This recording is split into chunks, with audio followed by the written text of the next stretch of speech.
Hey guys, this is Hardy from Digital Painting Studio. This week we are continuing the 5 Monsters in 5 Weeks challenge, and today we are going to talk about how to make your monster designs scary, like serious nightmare stuff.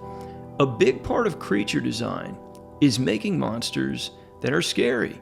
These are the bad guys in video games and film, things that we want our viewer to just hate, to have this alarm reaction, get this thing away from me. So this design and painting will be taking shape as we talk about a few ways we can authentically inspire that horror in our viewer.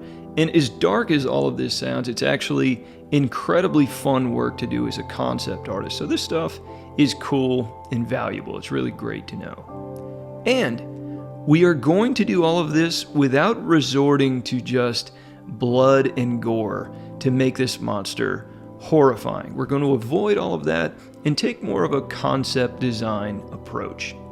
Let's break this up into 3 main points: messing with real life, rendering, and light direction.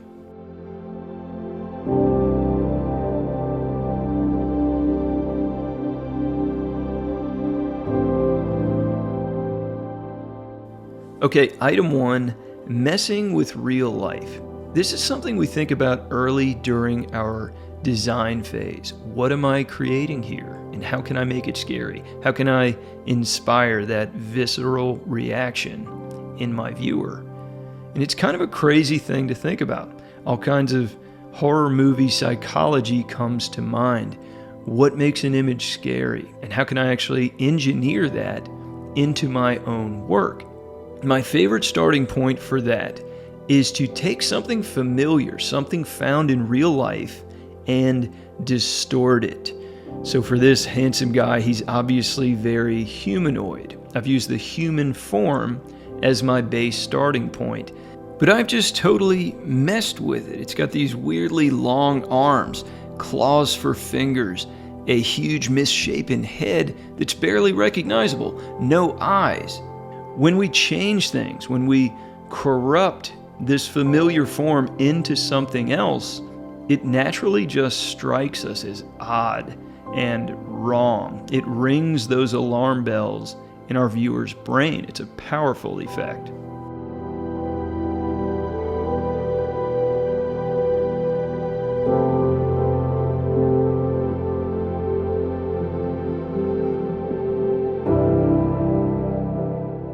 It's a really well-worn path for creature designers.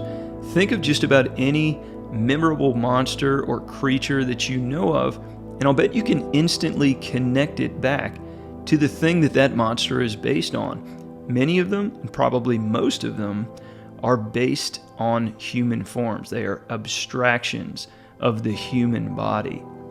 Designs really work well when we can identify with them, when we can see ourselves reflected back in some way.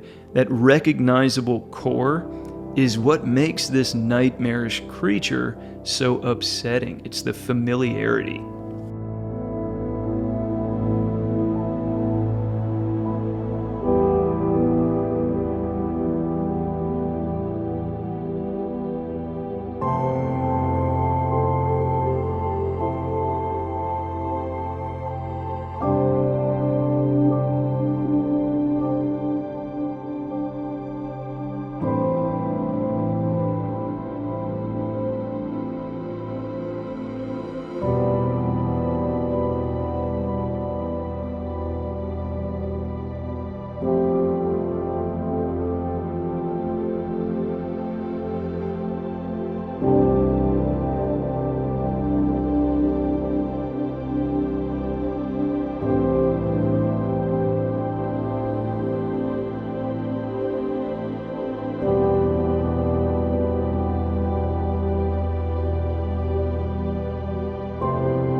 Next, let's talk about item 2, realistic rendering. We need our viewers to believe what they are seeing. And I'm definitely not saying that a great monster design has to be painted to photorealism. Definitely not. But if we want this to scare anyone, it has to be pretty well rendered. It has to have believable three-dimensional forms. It has to feel authentically alive and biological. It has to cross that line where we buy it. And there are lots of ways we can achieve this lifelike effect. And definitely check out last week's video on how to paint lifelike monsters. But the main idea is that we can use value, and particularly value edge control, to really show every muscle, every tendon and skin wrinkle, all of those little cues that communicate that this is a living thing. And the better we can do that, the more realistically we depict this anatomy, the more horrifying those distortions of the human form that we've established in our design will be.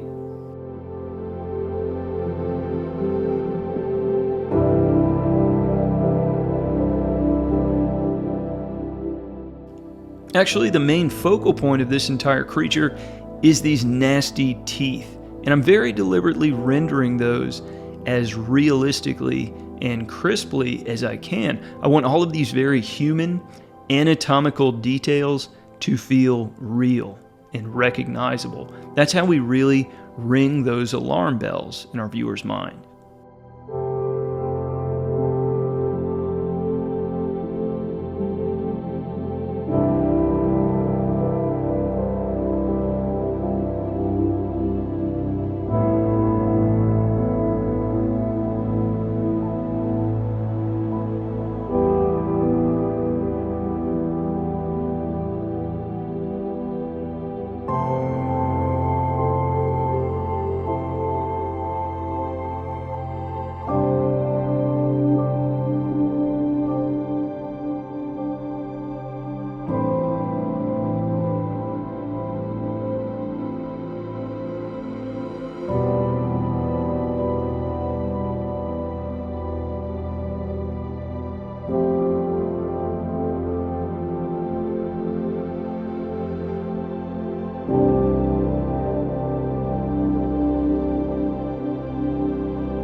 When you are painting a scary monster, another good thing that happens when you're painting realistically is that there is this built-in ick factor.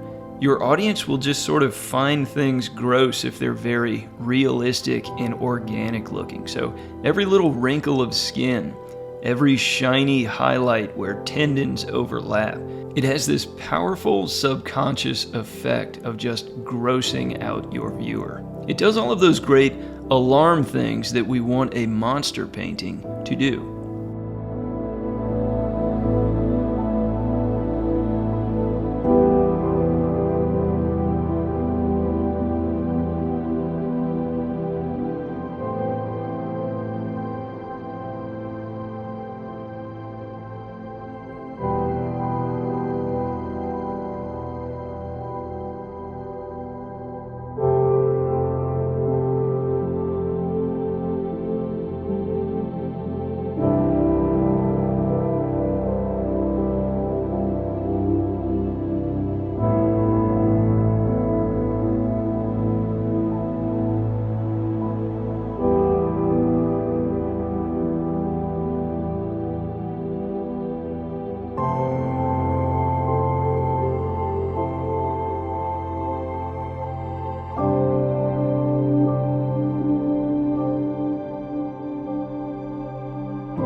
The final scary monster tool that I want to share here is light direction. This is where we use value not just as a modeling tool, but as a director. How can we make the lighting scheme shining on this creature scary? And here's a technique that I love to use. Add a new layer and fill in a darker color for your monster's silhouette. Basically cover him in shadow. And after we have darkened everything, we add a layer mask and start selectively hiding the dark shadows. It's like we're shining a spotlight on our creature. It adds instant drama. Here I've made this stripe of light shining across the creature's face and midsection, but you can control this in any number of ways. There are so many cool and creepy possibilities. But just by adding this small adjustment, suddenly our monster has all of this story and personality built in. It's like he prefers the darkness, but somebody opened a window and he's snarling at the light. He hates it. It really brings the moment to life, and it lets us shine our brightest light exactly where we want our viewers' focus to be.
Messing with real life, realistic rendering, and light direction all working together to create this awesome nightmare.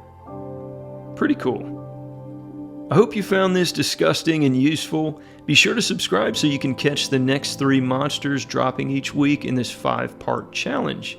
In the meantime, good luck with your artwork. Paint something cool today.